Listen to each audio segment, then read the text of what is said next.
And students, తెలంగాణలో EAMCET exam అయితే ఎవరైతే రాసి వాళ్ళు స్లాట్ బుకింగ్ చేసుకోవాలనుకున్న వాళ్ళ కోసం ఈ వీడియో.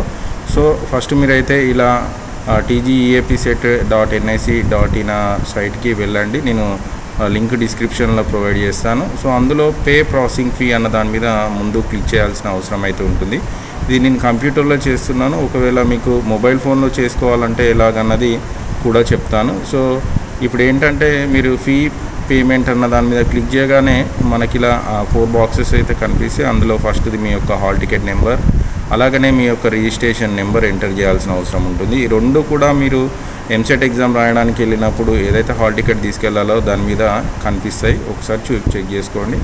అలాగనే మీ డేట్ ఆఫ్ బర్త్, ఈ 3 మీ యొక్క హాల్ టికెట్ మీదనే ఉంటాయి. నెక్స్ట్ వచ్చేసి ఈ 4వ బాక్స్లో ఈ కింద ఏదైతే కనిపిస్తుందో నెంబర్లు కానీ లేకుంటే లెటర్స్ కానీ అవి ఎంటర్ చేయాల్సిన అవసరం ఉంటుంది. తర్వాత ఇక్కడ కింద కనిపిస్తుందిగా పే ఫీ ఆన్లైన్ అని, దాని మీద క్లిక్ చేయాల్సిన అవసరం అయితే ఉంటుంది.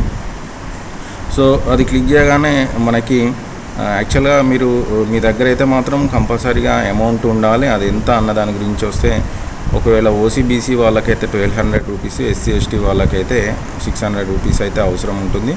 సో ఈ పేమెంట్ చేసే దానికంటే ముందు కంపల్సరీగా మీ దగ్గర క్రెడిట్ కార్డ్, ఇక్కడ రాశారు ప్యూర్గా క్రెడిట్ కార్డ్ కానీ డెబిట్ కార్డ్ ద్వారా కానీ లేదనుకుంటే నెట్ బ్యాంకింగ్ ద్వారా కానీ చేయొచ్చు అని చెప్పొస్తున్నారు. ఇది మాత్రం చాలా ఇంపార్టెంట్. ఈ అమౌంట్ అయితే రెడీ చేసుకొని చేసిన తర్వాత నేను ఇంతకుముందు మీకు చెప్పిన విధంగా పే ఫీ ఆన్లైన్ అన్న దాని మీద క్లిక్ చేయండి. చేసిన తర్వాత ఇలా మీకు లోపల డీటెయిల్స్ అయితే కనిపించడం జరుగుతుంది. ఓపెన్ చేయగానే మీకు కొంత పర్సనల్ డేటా ఇన్ఫర్మేషన్, ఫస్ట్ మీ డీటెయిల్స్తో పాటు ఇంకొంత డేటా మీరు ఇవ్వాల్సిన, అంటే కొంత డీటెయిల్స్ అయితే ఎంటర్ చేయాలి. అందులో మొదటిది మీ యొక్క క్యాస్ట్ సర్టిఫికేట్. ఈ క్యాస్ట్ సర్టిఫికేట్ అన్నది ఎవరికి అవసరం అని అంటే, ఎవరైతే బీసీ వాళ్ళు కానీ ఎస్సీ ఎస్టీ ఈడబ్ల్యూఎస్ వాళ్ళు అట్లా ఉంటారో వాళ్ళు మాత్రం కంపల్సరీగా మీ యొక్క క్యాస్ట్ సర్టిఫికేట్ నెంబర్ ఎంటర్ చేయాల్సిన అవసరం ఉంటుంది. అలాగనే క్యాండిడేట్ ఆధార్ నెంబర్, ఏదైతే అప్లికేషన్ చేయాలనుకుంటున్నారో ఆ క్యాండిడేట్ ఆధార్ నెంబరు, నెక్స్ట్ మీ యొక్క ఫోన్ నెంబరు ఎంటర్ చేయాలి. అలాగనే ఇన్కమ్ సర్టిఫికేట్ అప్లికేషన్ నెంబరు గుర్తుపెట్టుకోండి. Income certificate application number. ఇక్కడ income certificate application number enter చేసేటప్పుడు చాలామంది మిస్టేక్ చేస్తుంటారు. కొంచెం జాగ్రత్తగా రాసి ఉంటుంది క్లియర్గా మీ ఇన్కమ్ సర్టిఫికేట్ మీద అప్లికేషన్ నెంబర్ అని, అది ఎంటర్ చేయండి. నెక్స్ట్ వచ్చేసి ఈడబ్ల్యూఎస్ సర్టిఫికేట్ అప్లికేషన్ నెంబర్. అయితే ఈ ఈడబ్ల్యూఎస్ సర్టిఫికేట్ ఇన్కమ్ సర్టిఫికేట్ ఎవరెవరికి అంటే, ఎవరైతే బీసీ కానీ ఎస్సీ ఎస్టీ వాళ్ళకి మాత్రం ఇన్కమ్ సర్టిఫికేట్ నెంబర్ ఎంటర్ చేయాల్సిన అవసరం ఉంటుంది. ఇంకా ఈడబ్ల్యూఎస్ అంటే ఎకనామికల్లీ వీకర్ సెక్షన్ ఎవరైతే ఉంటుందో, అంటే ఓసీలో కొంతమంది poor family, below poverty, income తక్కువ ఉన్న వాళ్ళకి, ఓసీ వాళ్ళకి ఎకనామికల్లీ వీకర్ సెక్షన్ అని సర్టిఫికేట్ దొరుకుతుందండి. సో ఆ నెంబర్ అయితే ఎంటర్ చేయాల్సిన అవసరం ఉంటుంది. నెక్స్ట్ వచ్చేసి ఇక్కడ మీ యొక్క ఈమెయిల్ ఐడి, ఫస్ట్ మీరు ఫర్ ఎగ్జాంపుల్ జీమెయిల్ అయితే జీమెయిల్కి ముందు ఏది ఉందో అదంతా రాసి తర్వాత @gmail అని రాయాల్సిన అవసరం ఉంటుంది. యాహూ అయితే యాహూ మెయిల్ ఏదైతే ఉంటే అది, తర్వాత @yahoo.com అని రాసినా సరిపోతుంది. .in కానీ .com కానీ. సో ఇలా ఈ 4-6 బాక్సులు అయితే కంపల్సరీగా నింపాల్సిన అవసరం ఉంటుంది. ఇందులో కొంతమంది స్టూడెంట్స్ నన్ను అడుగుతున్నారు, సార్ ఇన్కమ్ సర్టిఫికేట్ ప్రస్తుతానికి లేదు, ఏం రాయకుండా ఏం కాదు అంటే, ఏం కాదు స్టూడెంట్స్, ప్రస్తుతానికైతే ఇది ఎంటీ పెట్టి సబ్మిట్ చేసినా మీరు సర్టిఫికేట్ వెరిఫికేషన్ అప్పటికి వరకల్లా తీసుకెళ్ళినా కూడా వాళ్ళైతే యాక్సెప్ట్ చేస్తారు. సో నెక్స్ట్ ఇక్కడ ఒక బాక్స్ ఉంది కదా, ఇక్కడ నో అనే పెట్టేసి వదిలేయండి. చేసిన తర్వాత ఇంకొంచెం కిందికి వస్తే ఒక డిక్లరేషన్, ఇదంతా నేనే చేస్తున్నానైతే ఇన్ఫర్మేషన్ నిజమే అన్నట్టు ఒక బాక్స్ కనిపిస్తుంది, చిన్న బాక్స్. దీన్ని కంపల్సరీగా టిక్ చేయాల్సిన అవసరం అయితే ఉంటుంది. ఇదంతా కంప్యూటర్లో చూసి చెప్తున్నాను. సేమ్ ఇలాగనే మీకు మొబైల్లో కూడా చేసుకోవాలంటే ఏంటి అన్న దాని గురించి. సో మీ మొబైల్లో సేమ్ ఇలాగనే tgeapset.nic.in అని ఎంటర్ చేయండి. సైట్ ఇలా ఓపెన్ అవుతుంది. సో మీ మొబైల్లో ఇక్కడ చూస్తే కనుక ఇక్కడ ఒక 3 డాట్స్ కనిపిస్తున్నాయి కదా, దీని మీద క్లిక్ చేయండి. క్లిక్ చేయగానే మీకు ఇలా కనిపించడం జరుగుతుంది. క్లిక్ చేయగానే మీకు సేమ్ ఈ బాక్సెస్ అన్ని, అంటే ఈ డైలాగ్స్ అన్ని కనిపిస్తే అందులో డెస్క్టాప్ సైట్ అనే ఒక ఆప్షన్ కనిపిస్తుంది. దాని మీద క్లిక్ చేయగానే మీ మొబైల్లో ఇంతకుముందు ప్రీవియస్గా ఉన్న దానికంటే కొంచెం చిన్నగా అయిపోయి సేమ్ కంప్యూటర్లో ఎలాగైతే చేసుకుంటారో అలాగనే ఓపెన్ కావడం జరుగుతుంది. సో అలాగనే నేను ఇప్పుడు మొబైల్లో చెప్పడం కొంచెం చిన్నగా అనిపిస్తుంది కాబట్టి కంప్యూటర్లో చెప్తున్నాను. మీరు మొబైల్లో కూడా సేమ్ యాజ్ ఇట్ ఈజ్గా చేసుకోవచ్చు. సో ఇప్పుడు క్లిక్ చేసిన తర్వాత సబ్మిట్ అన్న బటన్ మీద క్లిక్ చేయండి. క్లిక్ చేయగానే మనకు ఇట్లా మీ యొక్క హాల్ టికెట్ నెంబర్, అలాగనే మీకు ఎంత ర్యాంక్ వచ్చిందని లెఫ్ట్ సైడ్ కనిపించి ఇక్కడ కొంచెం బాటంలో కనుక వెళ్తే మీకు పేమెంట్ ఆప్షన్స్ కనిపిస్తాయి. Pay fee online, T wallet ఎవరైనా ఉంటే అందులోకి వెళ్ళి, లేదనుకుంటే ఒకవేళ మేము ఇంటర్నెట్ బ్యాంకింగ్ కానీ లేదనుకుంటే క్రెడిట్ కార్డు ద్వారా చేసుకుంటా అనుకుంటే కింద బిల్ డెస్క్ అని ఉంది కదా, దాని మీద క్లిక్ చేయాల్సిన అవసరం ఉంటుంది. పే ఫీ ఆన్లైన్ అన్న దాని మీద క్లిక్ చేయగానే సో ఇలా మీకు నెట్ బ్యాంకింగ్ అలాగనే credit card, debit card 2 options కనిపిస్తాయి. సో నెట్ బ్యాంకింగ్ ఎవరైతే వాడాలనుకుంటారో వాళ్ళకి ఐసిఐస్ కానీ ఎస్బీఐ జనరల్గా కనిపిస్తాయి. ఇంకా ఇక్కడ ఏదైనా వేరే బ్యాంక్ మారితే కావాలి అనుకుంటే ఇక్కడ కింద సెలెక్ట్ బ్యాంక్ అన్న అక్కడ సెర్చ్ బార్ ఉంది కదా, ఇక్కడ కనుక మీరు అనుకుంటున్న బ్యాంక్ని టైప్ చేస్తే లేదా చిన్న స్క్రోల్ చేసినా మీకు నచ్చిన బ్యాంక్ ఏది ఉంటే అది కనిపిస్తుంది. ఇది నెట్ బ్యాంకింగ్.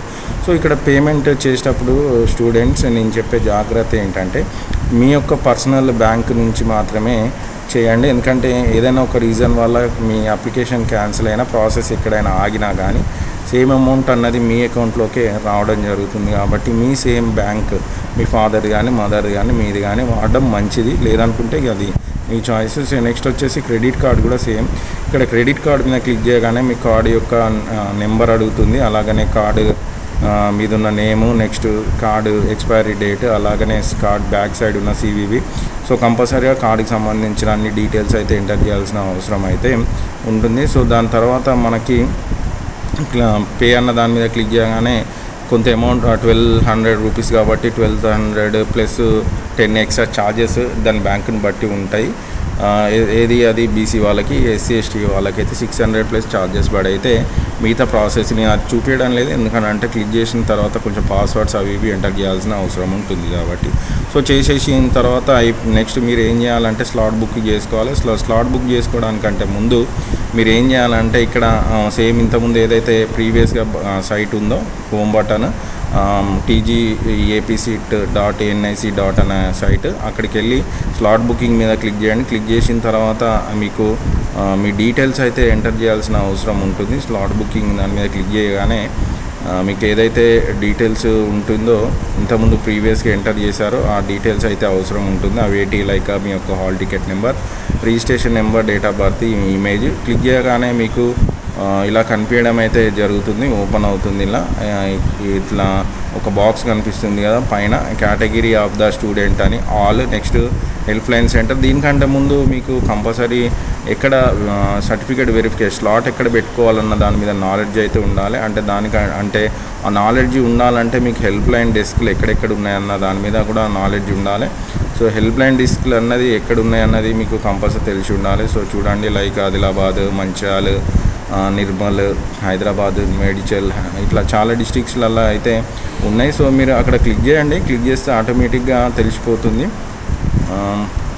సో ఈ డీటెయిల్స్ ఇచ్చిన తర్వాత మనకి ఇట్లా స్లాట్ బుకింగ్కి పేజ్ ఓపెన్ అవుతుంది. ఓపెన్ కాగానే ఫస్ట్ ఇందులో ఆల్ అన్న ఒకటి కనిపిస్తుంది. నెక్స్ట్ ఏ హెల్ప్ లైన్ సెంటర్ అన్న దాని మీద క్లిక్ చేయాలి. సో మీరు మాత్రము కంపల్సరీ అంటే యాక్చువల్గా ఎట్లా ఉంటుందంటే ఇట్లా కేటగిరీ ఆఫ్ ద స్టూడెంట్ అని కనిపిస్తుంది కదా, ఇక్కడ సెలెక్ట్ కేటగిరీ అని ఉంటుంది. అప్పుడు దీని మీద క్లిక్ చేయగానే ఆల్ అన్న దాని మీద క్లిక్ చేయాల్సిన అవసరం ఉంటుంది. జనరల్గా నార్మల్గా అందరు స్టూడెంట్స్, ఒకవేళ ఎవరైతే PH, NCC, CAP ఉన్న వాళ్ళు దీని మీద క్లిక్ చేయగానే PH, NCC, CAP అనేది కనిపిస్తుంది. దాన్ని సెలెక్ట్ చేసుకోండి. నెక్స్ట్ HCL దాని మీద క్లిక్ చేయాలి అని అనుకుంటే మీకు కంపల్సరీగా నాలెడ్జ్ ఉండాలి. ఇంతకుముందు నేను ఏదైతే చెప్పినా ఏ డిస్ట్రిక్ట్లో ఏ ప్లేస్లో ఉందన్నది. సో ఫర్ ఎగ్జాంపుల్ నేను ఇక్కడ ఇంతకుముందు మీకు చెప్పిన విధంగా గవర్నమెంట్ పాలిటెక్నిక్ మాస్ ఆఫ్ ట్యాంక్లో అవకాశం ఉంది. పైన ఆల్ పెట్టినాను. Government polytechnic mass of tank అన్న దాని మీద క్లిక్ చేశాను. చేసిన తర్వాత మీకు ఇక్కడ డేట్స్ కనిపిస్తున్నాయి కదా, యాక్చువల్గా జూలైలో. సో జూలైలో ఏ డేట్లో మీకు కావాలనుకుంటే ఫర్ ఎగ్జాంపుల్ ఇవాళ 4th అనుకోండి, 4th నుంచి మీకు 12th వరకు ఏమో అవకాశం ఉంది కదా. మీరు 4th రోజు అంటే 4th, ఎందుకంటే లేట్ చేయకండి. ఆల్రెడీ ఇలా ఫిల్ అయిపోతాయి, ఇట్లా బాక్సెస్ కనిపిస్తాయి, ఫిల్ అయిపోయినాయి, రెడ్ కలర్లో చూపిస్తాయి, ఎంటీ ఉన్నాయి టైమింగ్స్తో సహా. ఏ టైం 4:30 to 5 లేకుంటే 5 to 5:30. ఇప్పుడు ఆల్రెడీ ఫిల్ అయినాయి కాబట్టి రెడ్ కలర్లో ఉన్నాయి. సో వెంటనే మీకు ఏ స్లాట్లో కావాలనుకుంటే ఆ స్లాట్ మీద క్లిక్ చేయాల్సిన అవసరం ఉంటుంది. సో క్లిక్ చేసిన తర్వాత ఇలా మనం క్లిక్ చేసాము. క్లిక్ చేసిన తర్వాత మీ యొక్క స్లాట్ ఎప్పుడు బుక్ చేసుకున్నారు, ఫర్ ఎగ్జాంపుల్ ఇక్కడ మనము ఈ ఏ డేట్ స్లాట్ బుక్ చేసుకున్నాము అంటే యాక్చువల్గా నెక్స్ట్ ఎస్ నో అని అడుగుతుంది. ఎస్ అన్న దాని మీద క్లిక్ చేయగానే మీకు స్లాట్ బుక్ అయినట్టు ఒక రిసిప్ట్ కూడా రావడం జరుగుతుంది. అలాగనే ఏ కాలేజ్లో స్లాట్ బుక్ చేసుకున్నారన్నది కూడా కనిపిస్తుంది. సో ఇది స్టూడెంట్స్ ఎవరైతే సర్టిఫికేట్ వెరిఫికేషన్ కోసము మీరు స్లాట్ బుక్ చేసుకోవాలంటే స్టెప్ బై స్టెప్ ప్రొసీజర్ ఇది ఇలాగనే మీ యొక్క మొబైల్లో కూడా చేసుకోవచ్చు. చాలా సింపుల్ ప్రాసెస్. బట్ నేను ఇచ్చే సజెషన్ ఏంటంటే మీ బ్యాంక్ నుంచేలే చేయండి స్టూడెంట్. ఎట్టి పరిస్థితుల్లో నెట్ బ్యాంకింగ్ వాళ్ళు ఇంటర్నెట్ సెంటర్లో వాళ్ళు చేస్తామన్నారు అది అంటే ఏదన్నా డైరెక్ట్గా అంటే ప్రాసెస్ చేసేటప్పుడు ఎలాంటి ఇబ్బంది లేకుంటే ఏం కాదు. ఒకవేళ ఎక్కడన్నా ప్రాబ్లం వచ్చి స్టక్ అయితే మాత్రం మనీ ఆగిపోతాయి. సో మీకు అలాంటి టైంలో ఏమన్నా డౌట్స్ కోసం ఉంటే మాత్రం హెల్ప్ లైన్ సెంటర్స్ ఉంటాయి. హెల్ప్ లైన్ సెంటర్కి కాల్ చేస్తే మాత్రం మీకు అన్ని డీటెయిల్స్ అయితే అవైలబుల్గా ఉంటాయి. ఇక్కడ చూడండి కాంటాక్ట్ అస్ అని ఉంది కదా, దాన్ని మీరు క్లిక్ చేస్తే మీకు ఇక్కడ ఒక help line desk phone number ఉంటుంది. దానికి కాల్ చేస్తే కూడా మీ ప్రాబ్లమ్స్ అన్నీ సాల్వ్ కావడం అయితే జరుగుతుంది. సో ఇది స్టూడెంట్స్ మనకు స్లాట్ బుకింగ్ సంబంధించిన పూర్తి సమాచారం. వీడియో మాత్రం నచ్చితే లైక్ చేయండి, షేర్ చేయండి, మీ ఫ్రెండ్స్ కూడా చెప్పండి. మనకి ఎప్పటికప్పుడు మన ఛానల్లో ఇన్ఫర్మేషన్ అన్నీ పాస్ చేయడం అన్నది జరుగుతుంది.